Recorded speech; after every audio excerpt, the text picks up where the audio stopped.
98,8 Ria FM Solo, Jaringan Radio Sonora.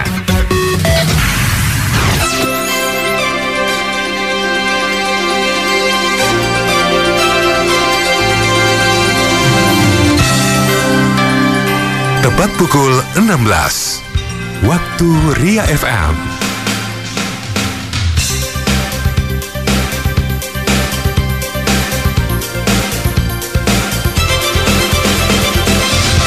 Dimanapun Anda berada, Anda tengah mendengarkan siaran radio Ria FM 98,8 Ria FM Solo, Jaringan Radio Sonora. Ria Update.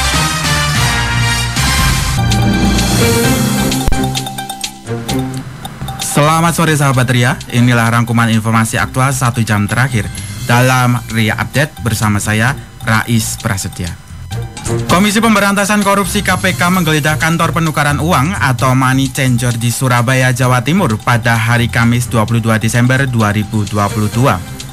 Juru bicara Penindakan dan Kelembagaan KPK Ali Fikri mengatakan, penggeledahan tersebut merupakan bagian dari penyidikan kasus dugaan suap alokasi dana hibah pemerintah Provinsi Jawa Timur. Selain kantor money changer, penyidik juga menggeledah sejumlah kantor dinas di lingkungan Pemprov Jawa Timur. Sejumlah perkantoran itu antara lain Kantor Dinas Perumahan Rakyat, Kawasan Permukiman dan Cipta Karya Provinsi Jawa Timur, Kantor Dinas Pekerjaan Umum, Sumber Daya Air Provinsi, dan Kantor Dinas Pekerjaan Umum Bina Marga Provinsi Jawa Timur. Dari sejumlah tempat itu, KPK mengamankan dokumen terkait pengelolaan dana hibah. Menurut Ali, penyidik akan segera melakukan analisa dan menyita sejumlah dokumen berikut alat elektronik tersebut. Wakil Presiden Ma'ruf Amin meminta pemerintah Belanda mengajukan permohonan maaf secara resmi mengenai keterlibatan Belanda dalam perbudakan di Indonesia kepada pemerintah Indonesia. Ma'ruf mengatakan, pemerintah akan merespon setelah permintaan maaf secara resmi diserahkan kepada Indonesia. Ma'ruf beranggapan bahwa pernyataan maaf yang disampaikan oleh Perdana Menteri Belanda itu belum resmi disampaikan karena tidak ditujukan langsung kepada pemerintah Indonesia. Sebelumnya, juru bicara Kementerian Luar Negeri Teuku Faizayah mengatakan, pemerintah masih menanti berbagai masukan dalam menyikapi permintaan maaf atas keterlibatan Belanda dalam perbudakan di Indonesia. PM Belanda pada Senin 19 Desember 2022 secara resmi meminta maaf atas keterlibatan negaranya dalam perbudakan selama 250 tahun.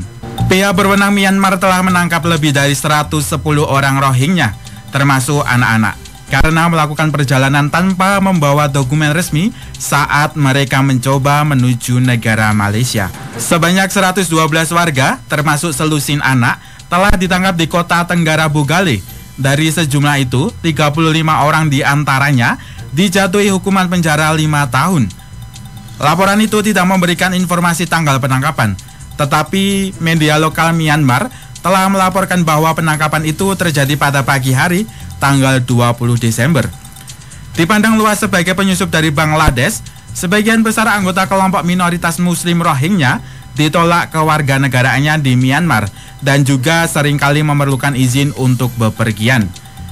Dengan itu, mereka pun tak memperoleh akses ke perawatan kesehatan dan juga perawatan pendidikan. Pengadilan setempat menghukum 35 orang dari kelompok itu selama 5 tahun penjara dikarenakan bepergian tanpa dokumen. Sementara 13 orang di bawah usia 18 tahun disebut akan ditahan di sekolah pelatihan sampai mereka berusia 20 tahun. Demikian Ria Update kali ini. Nantikan Ria Update berikutnya pukul 16 waktu Indonesia Barat. Saya Rais Prasetya. Demikian Ria Update. Hadirkan